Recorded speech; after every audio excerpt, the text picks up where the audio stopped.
Halo, selamat hari Minggu teman-teman dan kasih Tuhan Yesus Kristus. Puji Tuhan ya, kita sudah masuk ke bulan Desember, ke akhir tahun 2021 tepatnya. Ada banyak berkat dan juga kasih dari Tuhan Yesus yang boleh kita rasakan selama 11 bulan sebelumnya. Dan pada bulan yang sangat membahagiakan ini, kita akan merayakan hari kelahiran Tuhan Yesus Kristus. Tentu saja kita akan semakin lagi mengenal dan dekat kepada Tuhan Yesus Kristus yang datang ke dunia ini. Dan pada hari ini kita akan beribadah bersama, kita akan memuji Tuhan dan kita akan belajar firman Tuhan supaya kita semakin mengenal siapa sih Tuhan Yesus yang lahir ke dunia kita ini. Sebelum kita memulai ibadah kita, mari sama-sama kita bersatu dalam doa. Allah Bapa yang bertata dalam kerajaan surga, terima kasih untuk segala kebaikan dan berkat yang boleh kami terima atas kemurahan hati Tuhan kepada kami. Kami bersyukur Tuhan menjagai keluarga kami, memberkati kegiatan studi kami, memberikan kami teman-teman dan juga saudara-saudara yang baik, dan juga Tuhan senantiasa memberikan kami kesehatan, perlindungan, dan rumah untuk kami dapat tinggal dan tidur. Tuhan Yesus yang baik, kami juga minta ampun untuk segala dosa-dosa dan salah kami. Kami tahu bahwa kami masih banyak membuat Tuhan Yesus sedih, membuat orang-orang sekitar kami kecewa. Namun kami mau memohon Engkau agar kiranya Engkau selalu mengubahkan kami sehingga kami semakin menjadi anak-anak Tuhan yang dapat menebarkan kasih-Mu kepada orang-orang sekitar kami. Tuhan Yesus, kami siap untuk memulai ibadah pada hari ini. Tuhan yang pimpin ibadah pada hari ini dari awal sampai selesai. Dan Tuhan yang memberikan kami sebuah hati yang sukacita dan hati juga yang mau mendengarkan firman-Mu. Terima kasih Tuhan, kami siap untuk beribadah di dalam nama Tuhan Yesus Kristus kami berdoa. Amin. Tuhan Yesus yang kita sembah itu sungguh sangat ajaib. Semua perbuatannya, semua anugerahnya, semua ciptaannya yang boleh kita lihat di bumi ini sungguh amat ajaib bagi kita ya. Teman-teman, mari kita sama-sama memuji Tuhan. Kita naikkan satu pujian yang berjudul Ajaib Kau Tuhan.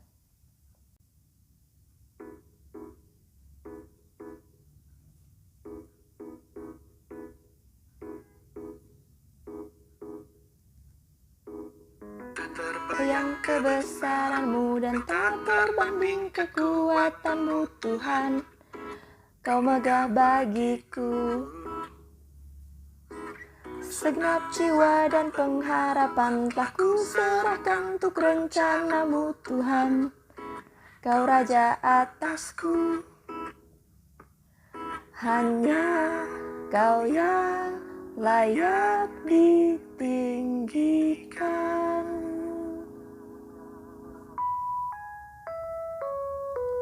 Ajaib Kau Tuhan, agung dan perkasa.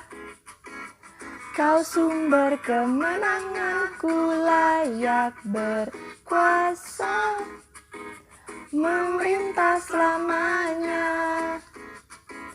Yesus, Kaulah Raja mulia.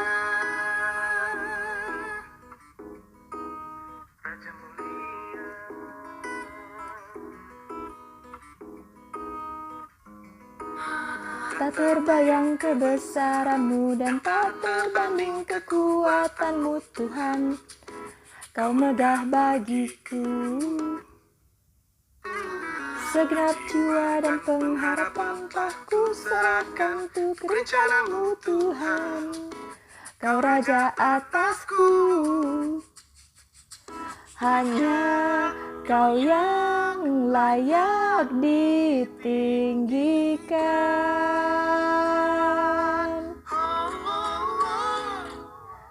Ajaib Kau Tuhan, agung dan perkasa. Kau sumber kemenanganku, layak berkuasa, memerintah selamanya.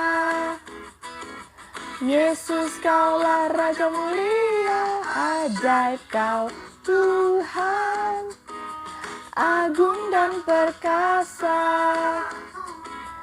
Kau sumber kemenanganku, layak berkuasa, memerintah selamanya. Yesus, Kaulah Raja mulia.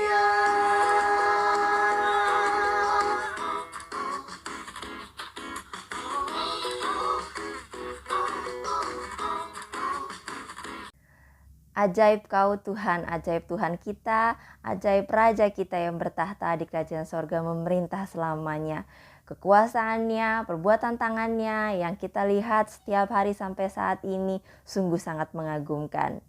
Kita mau menyembah Raja kita, Tuhan Yesus Allah kita yang berada di tahta mulia kerajaan sorga. Kita mau puji Dia dengan Kidung Jemaat 108, tahta mulia di tempat yang baka.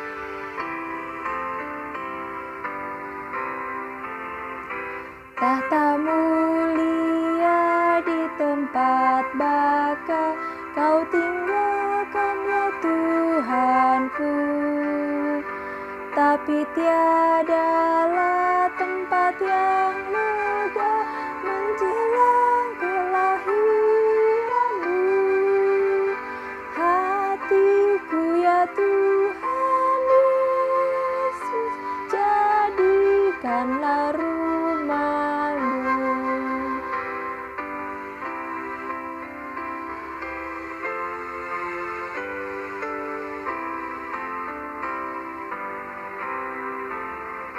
Langit bergetar, kidung terdengar, menyebut kebesaran-Mu.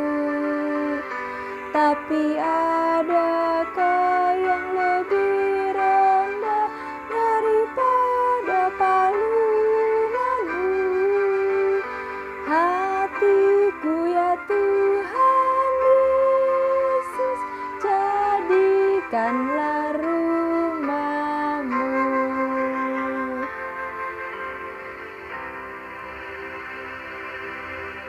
Mari teman-teman, ini saatnya kita merenungkan firman Tuhan. Kita bersatu dalam doa. Allah Bapa yang bertata dalam kerajaan sorga, terima kasih Engkau telah mendengarkan puji-pujian kami. Engkaulah Raja yang mulia di tempat yang baka kerajaan sorga. Kami bersyukur kami mengenal Engkau, kami bersyukur kami menjadi anak-anak-Mu. Saat ini Tuhan, kami anak-anak-Mu mau belajar dari kebenaran firman-Mu. Tolong urapi kami, biarlah Roh Kudus-Mu yang mengajari kami dan berikan kami pengertian supaya kami dapat memahami apa yang hendak Engkau sampaikan kepada kami. Berbicaralah ya Tuhan, kami siap untuk merenungkan firman-Mu. Di dalam nama Tuhan Yesus kami berdoa. Amin. Teman-teman, tema firman Tuhan pada hari ini, Who is the King? Who is the King? He is a servant. Ya, artinya siapa itu sang raja?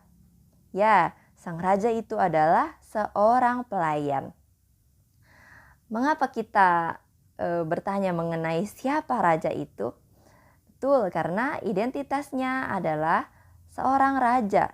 Allah kita yang kita sembah adalah seorang raja. Tapi sudahkah kita mengenal sang raja itu yang lahir ke dunia ini dalam palungan yang mungil yang kita rayakan setiap tanggal 25 Desember hari kelahirannya?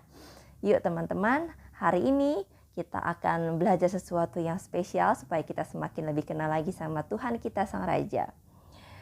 Teman-teman, hampir setiap tahun ya menjelang hari Natal, kita mengulang-ulang kisah mengenai kelahiran seorang bayi Yesus di palungan. Namun kali ini kita mau mengenal nih, seperti yang tadi kakak bilang, siapa sih Tuhan Yesus? Yesus yang sebelum dia lahir ke dunia, dan mengapa Yesus datang ke dunia ini? Pernahkah teman-teman terfikirkan, kenapa ya bisa Tuhan Yesus lahir dan datang ke dunia ini, padahal ya kan sudah enak ya ada di kerajaan sorga, ia seorang raja loh, tapi ia menjadi manusia datang ke dunia ini dan mengalami hal-hal yang sangat berat, bahkan sampai akhir hidupnya ia disalibkan di kayu salib. Teman-teman, kakak mau menceritakan sebuah kisah yang unik. Emily Elizabeth Stilly Elliot adalah pengarang lagu sekolah minggu yang kini kita kenal sebagai Kidung Jemaat nomor 108 yang baru saja kita nyanyikan, Tahta Mulia di Tempat Baka. Pada lirik pembuka pujian itu, Emily tidak menceritakan kisah Natal yang berawal di Bethlehem. Seperti yang pada umumnya, setiap anak sekolah minggu tahu nih cerita Natal itu berawal dari kelahiran Tuhan Yesus bayi mungil di palungan di Bethlehem. Nah, tapi Emily menciptakan lagu sekolah minggu yang tadi kita nyanyikan dengan mengawalinya kisah Natal itu yang sebenarnya bermula dalam kekekalan Allah Bapa di kerajaan sorga. Ya, kalau tadi teman-teman ingat, kita di awal kita nyanyikan apa? Tahta mulia di tempat baka Kau tinggalkan ya Tuhanku. Tahta mulia di tempat baka yang Tuhan tinggalkan. Emily memulai lirik lagu sekolah minggu itu dengan kalimat tahta mulia yang Tuhan tinggalkan. Ya, jadi sejak di kerajaan sorga jauh sebelum alam semesta ini dijadikan, Yesus adalah Raja, He is the King, ya. Dan sebagai Raja tentu saja teman-teman tahu ya di mana sih seharusnya Raja itu tinggal dan berada, dan bagaimana seorang Raja begitu dimuliakan dan dihormati. Kalian pernah melihat raja-raja, mungkin ada yang di fairy tale atau raja-raja di kerajaan seperti kerajaan-kerajaan di negara-negara lain.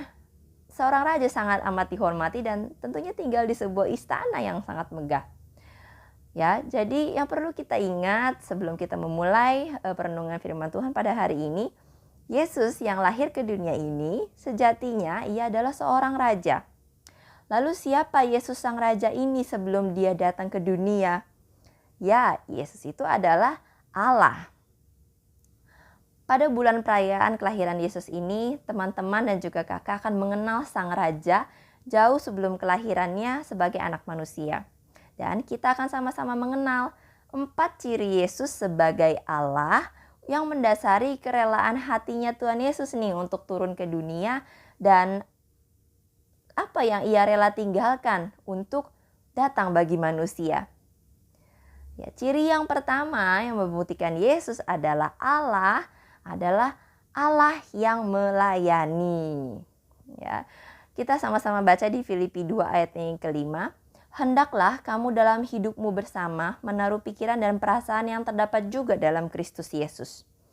Hendaklah kamu dalam hidupmu bersama menaruh pikiran dan perasaan yang terdapat juga dalam Kristus Yesus. Pikiran yang seperti apa ya maksudnya? Kalau teman-teman dengar kata pikiran, apa yang ada di pikiran teman-teman ya?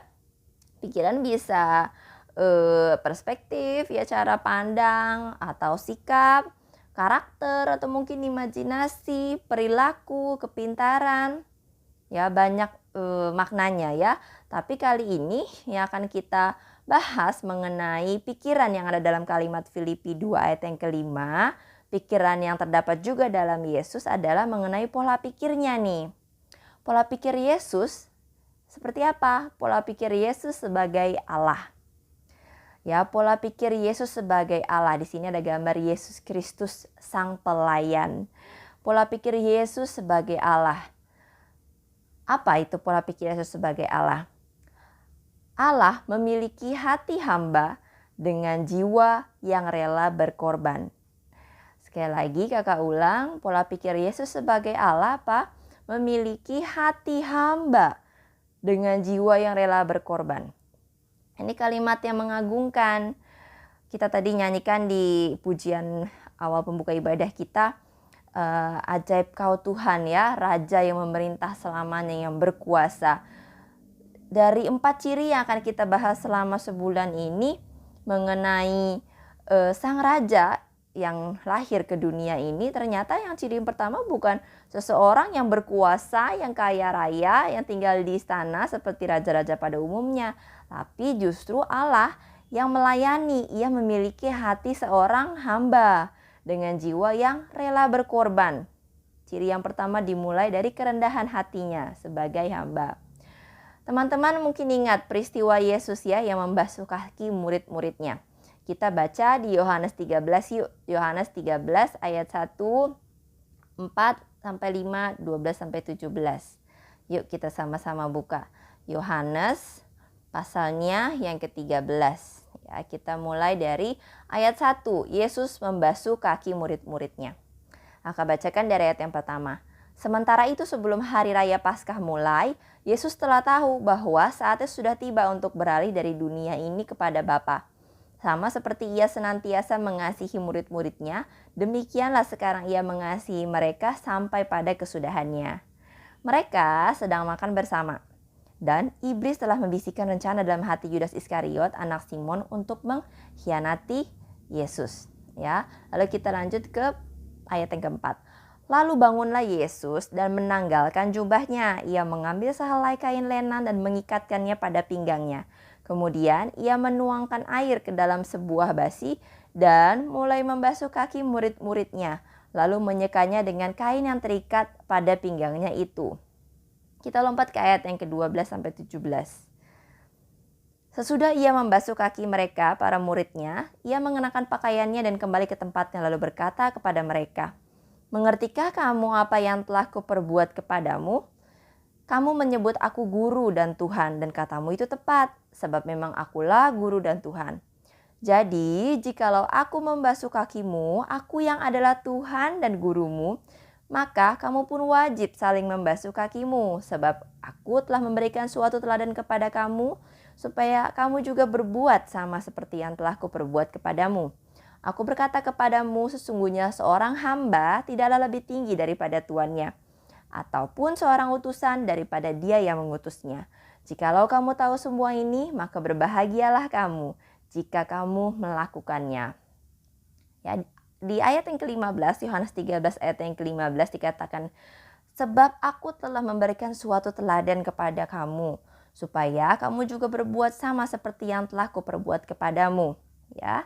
Jadi dalam perikop ini, dalam peristiwa jamuan makan, Yesus merendahkan hatinya, merendahkan dirinya bahkan ya.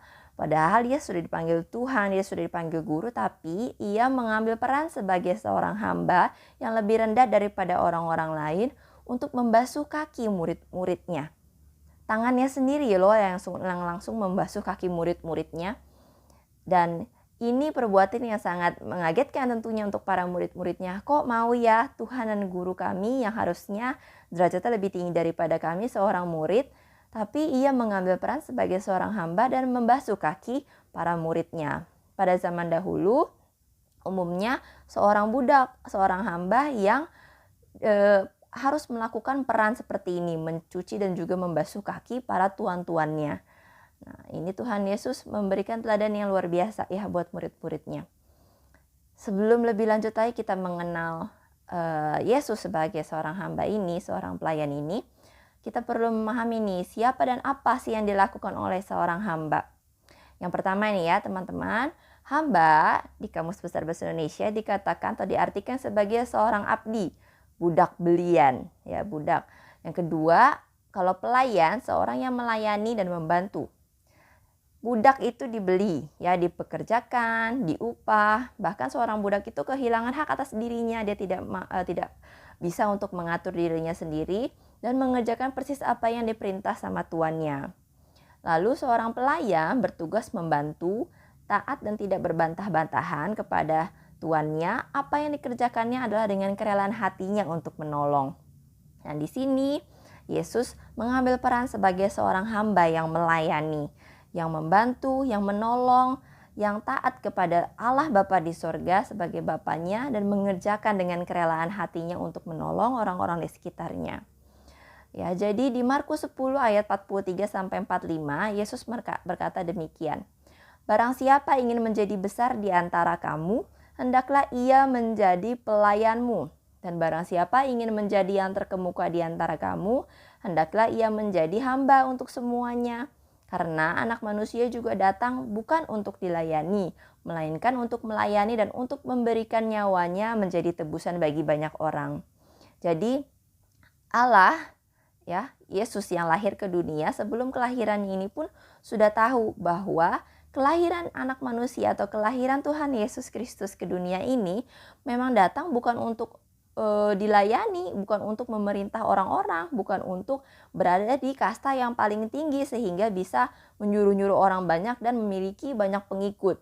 Ya, jadi memang sang raja sudah tahu bahwa ia akan datang ke dunia untuk melayani dan bahkan untuk memberikan nyawanya. Jadi jauh sebelum kelahiran Tuhan Yesus Kristus ke dunia, ia sudah tahu persis bahwa pada waktu ia akan datang ke dunia, pada waktu ia berada di dunia, ia akan memberikan nyawanya bagi tebusan banyak orang. Ya, dikatakan di dalam ayat ini tadi, datang bukan untuk dilayani, melainkan untuk melayani. Jadi teman-teman perlu mengingat dan juga mengetahui bahwa kelahiran Tuhan Yesus Kristus bukan sebagai seseorang untuk dilayani, melainkan ia datang memang untuk melayani. Melayani siapa? Melayani banyak orang, melayani semua orang di dunia ini yang membutuhkan uluran kasih Tuhan Yesus Kristus. Lalu bagaimana kita sebagai anak-anak Tuhan di masa yang saat ini? Apakah kita juga harus melayani seperti yang tadi Tuhan Yesus contohkan? Membasuh kaki orang-orang lain, atau membasuh kaki saudara kita, membasuh kaki keluarga kita, orang tua kita? Tidak sama persis seperti itu. Banyak caranya, dan salah satunya adalah dengan cara memberi. Dalam 2 Korintus 9 ayat yang ke-7 dikatakan, hendaklah masing-masing memberikan menurut kerelaan hatinya, jangan dengan sedih hati atau karena paksaan, sebab Allah mengasihi orang yang memberi dengan sukacita. Ya, hendaklah masing-masing memberikan menurut kerelaan hatinya. Inilah salah satu ciri-ciri pelayan yang baik, bekerja atau melakukan sesuatu dengan kerelaan hati, tidak karena paksaan. Karena apa? Karena atas dasar mengasihi orang yang berada di sekelilingnya. Sama seperti Allah tadi melakukan pelayanannya sebagai seorang hamba, sebagai seorang pelayan. Dengan kerelaan hati Allah, ia melakukan perbuatan tadi sebagai seorang hamba, membasuh kaki para murid-muridnya. Karena apa? Karena ia begitu sangat mengasihi murid-muridnya. Ia tahu ia akan berpisah dengan murid-muridnya karena sebentar lagi waktunya ia akan disalibkan, maka ia menunjukkan kasihnya yang begitu besar kepada mereka dengan cara membasuh kaki murid-muridnya. Nah, teman-teman juga nih, di momentum yang baik ini, di bulan ini ya, di bulan Natal ini, teman-teman kan pasti sering sekali ya mendengar mengenai hadiah Natal. Ya, setiap tahunnya tentu teman-teman, apalagi anak-anak, itu sering sekali mendapatkan hadiah Natal, baik dari orang tua, dari teman-teman, dari sekolah minggu atau gereja. Nah, teman-teman mengingat ciri Yesus tadi sebagai Allah yang datang ke dunia ini untuk melayani, bukan untuk dilayani, yang merendahkan hatinya dan berkorban untuk orang banyak. Yuk kita sama-sama meneladani Tuhan Yesus. Ya, jadi kita mulai bulan ini kita hindari kebiasaan mengharapkan hadiah Natal. Jika kita memang mendapatkan hadiah Natal, ya puji Tuhan, kita bersyukur. Namun kita tidak boleh terbiasa untuk selalu mengharapkan atau bahkan meminta-minta hadiah Natal, atau bahkan dengan paksa meminta kepada orang tua kita untuk memberikan hadiah Natal untuk kita, seperti baju baru, tas baru, dan lain sebagainya. Melainkan justru kita nih yang menjadi seseorang yang memberi dengan kasih, memberikan hadiah Natal bagi sesama kita. Tapi tentu saja bukan tentang apa yang kita beri, tapi hati kita yang mau memberi. Yang dikatakan di 2 Korintus tadi, memberi dengan kerelaan hati. Karena kita bersuka cita karena memberi itu. Ya, jadi bukan mengenai barang apa yang bisa teman-teman berikan kepada orang sekitar kalian, tapi adalah hati kalian yang meneladani seorang hamba yang melayani seperti Yesus. Kalian tidak perlu membagikan barang-barang yang mahal kepada orang-orang sekitar kalian. Hal-hal yang sederhana saja, misalnya untuk hadiah Natal nanti, kalian bisa di hari Natal, di pagi hari kalian mencium orang tua kalian, atau teman-teman atau saudara-saudara kalian misalnya yang mainannya rusak, atau misalnya apa yang mereka kekurangan lalu kalian punya, bisa kalian bagikan di hari itu. Jadi tidak selamanya kita yang selalu menerima, melainkan kita yang memberikan kepada mereka, sebagai contoh teladan dari melayani sesama kita. Di Kisah Para Rasul 20 ayat yang ke-35, dalam segala sesuatu telah kuberikan contoh kepada kamu, bahwa dengan bekerja demikian kita harus membantu orang-orang yang lemah dan harus mengingat perkataan Tuhan Yesus, sebab ia sendiri telah mengatakan, adalah lebih berbahagia memberi daripada menerima. Ya. Ada suatu perasaan sukacita yang jauh lebih besar daripada kita sekedar menerima hadiah dari orang-orang sekitar kita. Tapi dengan kita memberi, kita melayani, sukacita itu jauh lebih besar dan menyenangkan.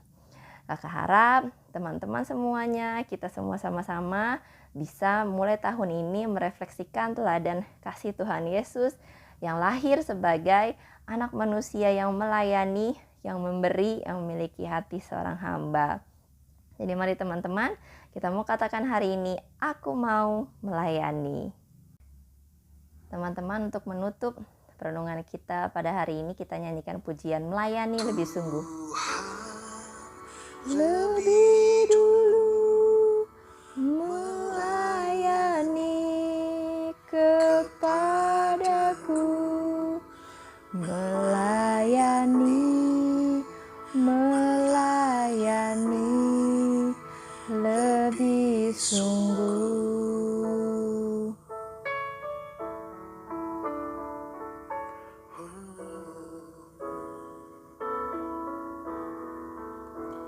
Melayani lebih sungguh. Melayani lebih sungguh. Tuhan lebih dulu melayani kepadaku, melayani lebih sungguh.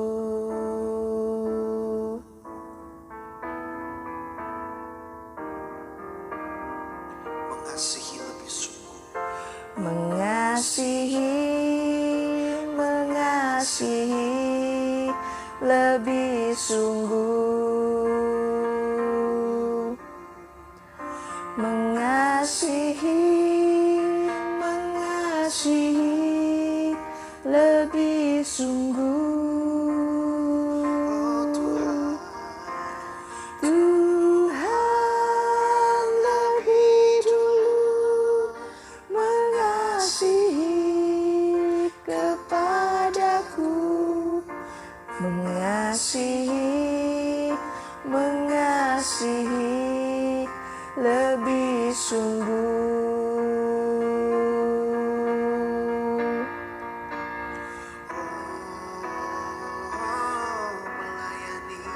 Melayani lebih sungguh. Melayani lebih sungguh. Tuhan lebih dulu melayani kepadaku, melayani lebih sungguh. Katakan Tuhan lebih dulu melayani kepadaku. Tuhan lebih dulu melayani kepadaku, melayani lebih sungguh.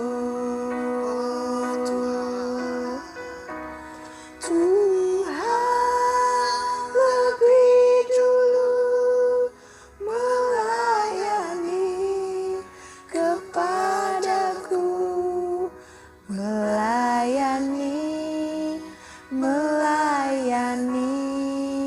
lebih sungguh.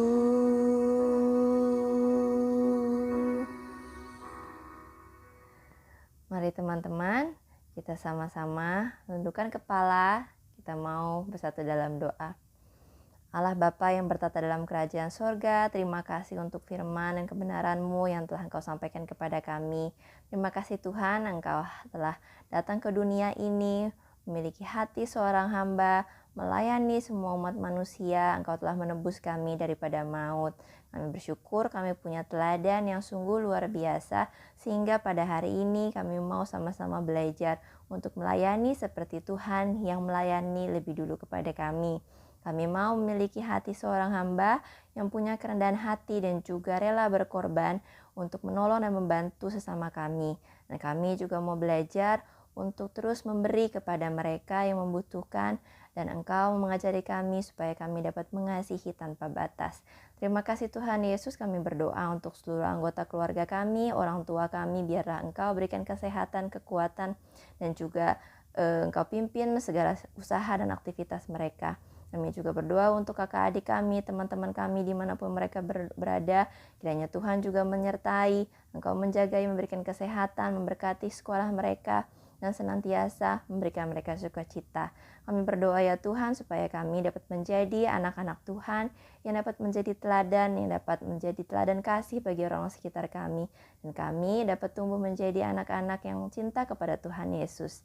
Terima kasih Bapa yang baik, kami akan tutup ibadah ini dengan doa yang Tuhan ajarkan kepada kami. Doa Bapa kami. Bapa kami yang ada di sorga, dikuduskanlah namamu. Datanglah kerajaanmu, jadilah kehendak-Mu di bumi seperti di sorga. Berikanlah kami pada hari ini makanan kami yang secukupnya, dan ampunilah kami akan kesalahan kami, seperti kami mengampuni orang-orang yang bersalah kepada kami. Dan janganlah membawa kami ke dalam pencobaan, tapi lepaskanlah kami daripada yang jahat. Karena Engkaulah yang punya kerajaan dan kuasa dan kemuliaan sampai selama-lamanya. Amin. Terima kasih teman-teman yang dikasihi Tuhan Yesus Kristus telah mengikuti ibadah ini dari awal hingga akhir. Kiranya teman-teman dapat memahami firman Tuhan pada hari ini, melakukannya di kehidupan teman-teman sehari-hari, dan kita akan berjumpa kembali di ibadah yang berikutnya. Tuhan Yesus memberkati, sampai jumpa.